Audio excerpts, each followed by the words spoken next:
గ్రామాన అనేక ప్రజా సమస్యలు నెలకొని ఉన్నాయని, ఆ సమస్యలను గుర్తించి వాటిపై పోరాటాలు చేయాలని, తద్వారా పార్టీ నిర్మాణాన్ని బలోపేతం చేయాలని సిపిఐ రాష్ట్ర కార్యదర్శి జి ఈశ్వరయ్య పిలుపునిచ్చారు. శుక్రవారం మధ్యాహ్నం స్థానిక సిపిఐ కార్యాలయంలో తూర్పుగోదావరి జిల్లా విస్తృత సమితి సమావేశం సిపిఐ జిల్లా సహాయ కార్యదర్శి కె రాంబాబు అధ్యక్షతన జరిగింది.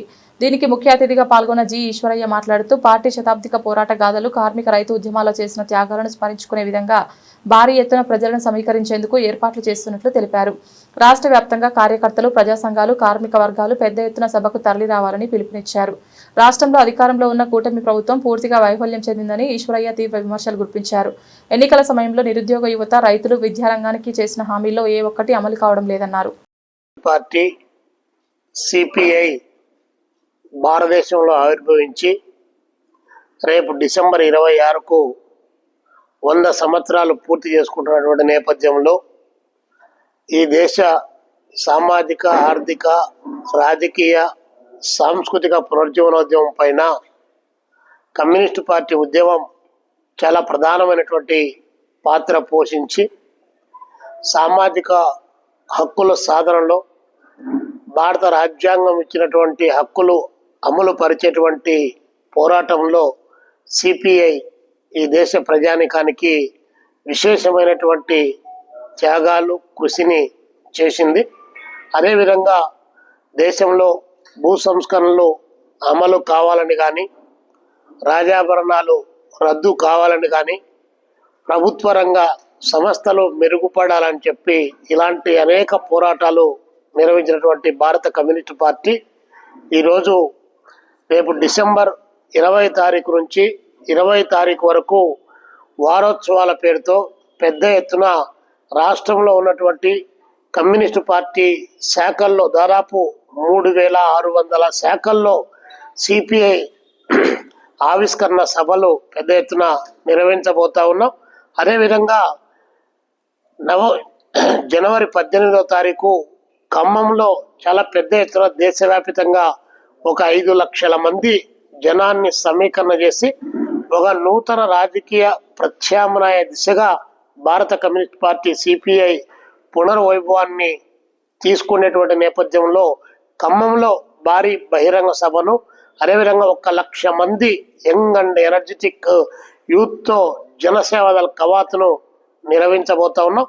ఇందులో ప్రజలందరూ కూడా పెద్ద ఎత్తున భాగస్వాములు కావాలని చెప్పి భారత కమ్యూనిస్ట్ పార్టీ సిపిఐగా ప్రజలందరికీ కూడా పిలుపునిస్తా ఉన్నాం.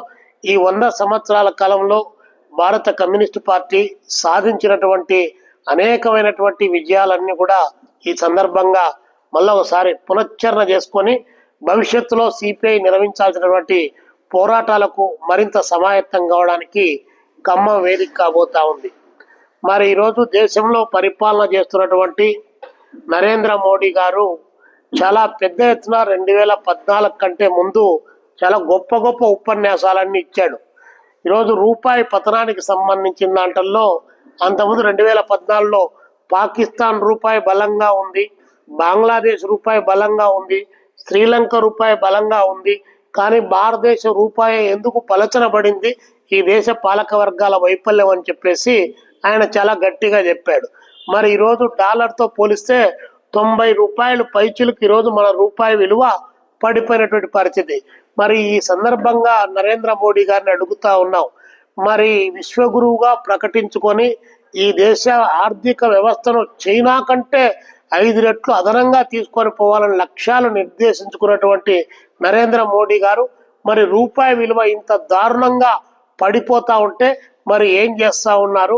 రూపాయి విలువ పడిపోవడం ద్వారా ఈ దేశంలో ఉన్నటువంటి సంపద సృష్టించేటువంటి శ్రామిక జనం పైన ఎలాంటి ఆర్థిక ప్రభావం పడుతుందో ఈ పాలక ప్రభుత్వం పార్లమెంటు సాక్షిగా ఏదైనా ప్రకటించడానికి ఏమన్నా అవకాశం ఉందా అని చెప్పేసి నరేంద్ర మోడీ గారిని అడుగుతా ఉన్నాం. మీ డెమగాగు ఉపన్యాసాలతో, లేకపోతే మాయ చేసి మంత్రాలు చేసేటువంటి ఉపన్యాసాలతో భారతదేశ ఆర్థిక వ్యవస్థను పరిపుష్టం చేస్తామనేటువంటి మాటలు చెప్పితే సాధ్యం కాదు. మళ్ళీ కరోనా టైపులో ఏమన్నా ప్లేట్లు, గ్లాసులు, తపాళ్ళు, చెంబులు తీసుకొని వచ్చి కొట్టడం ద్వారా ఏమన్నా రూపాయి విలువను ఏమన్నా పెంచుతారా అని చెప్పేసి నరేంద్ర మోడీ గారిని, ఎన్డీఏ ప్రభుత్వాన్ని భారత కమ్యూనిస్ట్ పార్టీ సిపిఐగా మేము అడుగుతా ఉన్నాం.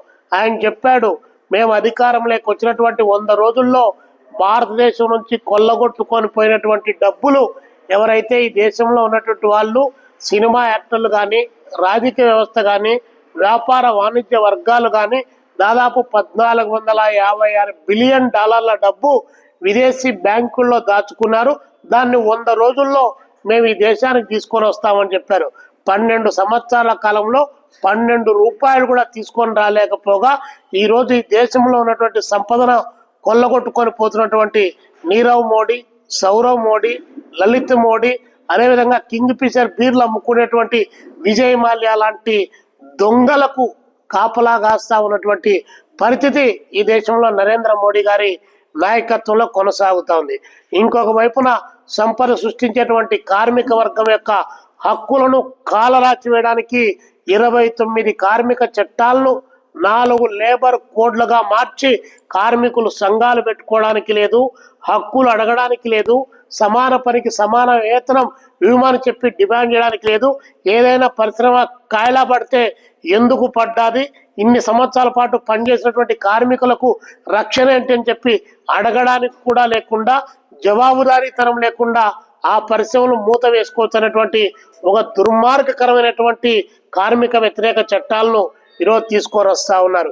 నరేంద్ర మోడీ గారు ప్రత్యామ్నాయం కాదు ప్రజలకు, జగన్మోహన్ రెడ్డి ప్రత్యామ్నాయం కాదు, పవన్ కళ్యాణ్ గారు ప్రత్యామ్నాయం కాదు.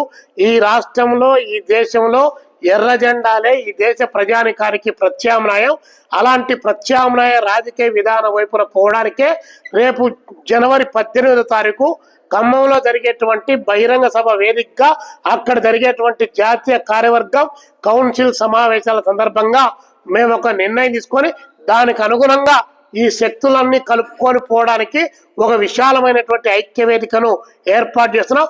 ఇప్పటికే మేమింత మాకెంత అనేటువంటి దాంట్లో భాగంగా దేశ జనాభాలో 85% ఉన్నటువంటి ఎస్సీలు కానీ, ఎస్టీలు కానీ, బీసీలు కానీ, మైనారిటీలు కానీ, ఇతరేతర అల్ప ఆదాయ వర్గాలు కానీ అలాంటి వాళ్ళంతా ఉన్నటువంటి నేపథ్యంలో రాజ్యాంగం వారికి కల్పించినటువంటి హక్కులు నిరాకరిస్తున్న నేపథ్యంలో రేపు వారి సమస్యల పైన కూడా బీసీలకు ఈరోజు 42% రిజర్వేషన్ కావాలని చెప్పేసి లోకల్ బాడీ ఎన్నికల్లో మేము పోతున్నటువంటి తరుణంలో అలాంటి డిమాండ్లు కూడా ప్రజల ముందు పెట్టి ఆయా వర్గాలను ఆర్గనైజ్ చేయడానికి కావాల్సినటువంటి మేము ఒక ప్రయత్నం చేస్తాం.